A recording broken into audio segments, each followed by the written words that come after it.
Halo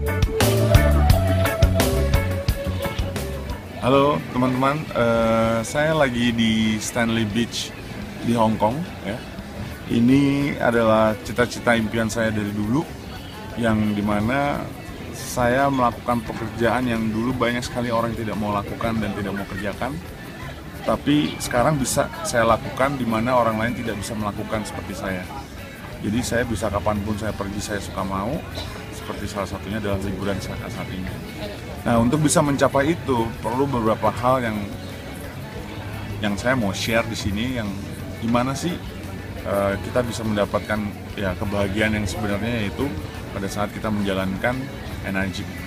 Nah, ini yang saya lakukan. Hal yang pertama kali, saya selalu menempatkan diri saya seperti gelas kosong.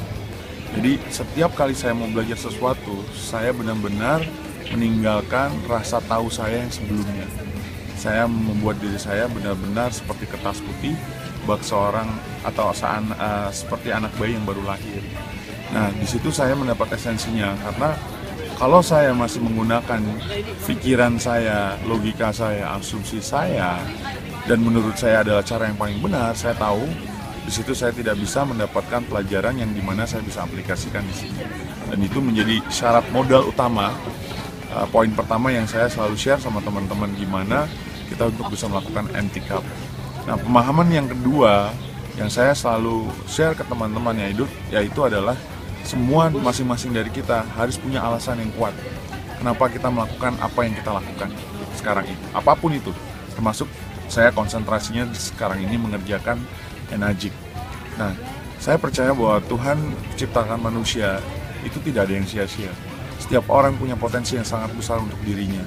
Cuma yang jadi masalah adalah mereka tidak punya kesempatan dan tidak tahu caranya. Jadi buat teman-teman di luar sana, jangan pernah berkecil hati bahwa semua kita diciptakan Tuhan 24 jam sehari. Yang jadi pertanyaan adalah, kenapa ada orang hidupnya berhasil? Kenapa ada orang hidupnya biasa aja? Kenapa ada orang hidupnya susah? Itu dikarenakan mereka tidak punya kesempatan dan tidak tahu caranya. Saya teringat waktu itu ada orang Bandung yang bercerita dengan saya bahwa pada saat kamu bekerja, Joko, kamu harus ingat, kamu harus membangun sistem, bukan menjadi sistem. Hitungannya seperti ini, kalau kamu bekerja, jam kerja kamu ketakar saat satu hari 8 jam dengan gaji sebulan yang kamu terima, berarti hitungan jam kerja kamu adalah 8 dikali 30 hari, yaitu 240 jam. Tapi kamu mesti ingat, pemilik perusahaan itu juga ciptaan Tuhan 24 jam sehari. Sekarang jadi pertanyaan adalah, berapa karyawan yang dia punya untuk bekerja buat dia? Kalau misalnya di tempat kamu ada 100 karyawan yang bekerja, artinya dia punya jam kerja dalam satu hari 100 karyawan, salah satunya kamu yang bekerja sehari 8 jam, berarti dia punya jam kerja adalah 800 jam. Dikali omsetnya dia sebulan, kali 30 hari, berarti dia punya jam kerja 24.000 jam. Dan ini yang kamu harus ingat. Setiap orang pasti punya impian, punya cita-cita yang dia inginkan untuk meraih kesuksesan yang abadi, yang sejati maksudnya. Tapi pada saat dia bekerja, hanya mencapai 8 jam sehari, dia dihadapkan dengan kenyataan hidup yang akhirnya apa? Mereka pada takut untuk bermimpi. Jadi kalau kamu masih bekerja jadi sistem, kamu mimpi di tengah hari bolong, karena kamu tidak akan pernah bisa mewujudkan. Kecuali kalau kamu bekerja membangun sistem dan punya sistem. Seperti pemilik perusahaan tadi, kamu punya jam kerja jauh lebih banyak. Nah, pemahaman yang ketiga yaitu pada saat kita bicara konsepnya sebuah kesuksesan, banyak sekali orang punya opini dan pendapat masing-masing tentang apa itu sukses. Buat saya sukses itu sederhana sebenarnya, pada saat kita bisa mengaplikasikan ini sebagai media untuk mewujudkan apa nilai sukses itu yang sebenarnya. Ada seorang motivator dari Amerika mengatakan untuk sukses itu sebenarnya sederhana, tapi tidak mudah. Pertama yang harus dilakukan, cari orang yang sudah berhasil. Yang kedua, tanyakan apa saja yang sudah dilakukan. Yang ketiga, ikuti sama persis. Nah, pada saat kamu memulai suatu usaha, karena di mana setiap orang pasti pernah melakukan hidupnya dalam pertama kali di saat dia memulai usaha. Caranya sangat sederhana, cari aja orang yang sudah berhasil. Tanyakan apa saja yang sudah dilakukan, ikuti sama persis.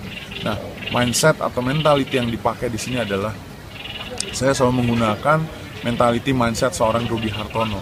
Karena Rudy Hartono sampai sekarang rekornya tidak pernah terkalahkan 8 kali juara All England berturut-turut.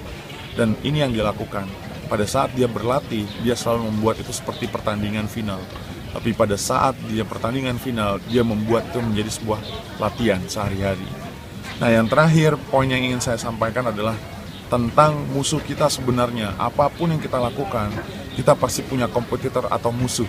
Tapi sebenarnya musuh yang sebenarnya bukan dari faktor eksternal, tapi yaitu internal dalam diri kita sendiri. Dan itu selalu dimulai pada saat kita sendiri keluarlah yang namanya suara-suara. Musuh yang terbesar yang selalu kita hadapi di bidang atau usaha apapun, termasuk di Energik, adalah suara-suara yang timbul pada saat kita sendiri di rumah yang selalu mengatakan kita tidak mungkin berhasil, susah usahanya, ditolak orang terus, yang membuat kita menjadi malas.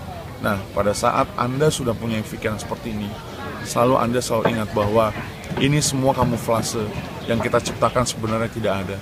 Jadi yang Anda harus lakukan, fokus dengan apa yang Anda inginkan, sama seperti Anda ingin bernafas. Demikian dari saya, semoga bermanfaat. Salam sehat dan kebebasan. Welcome to my paradise.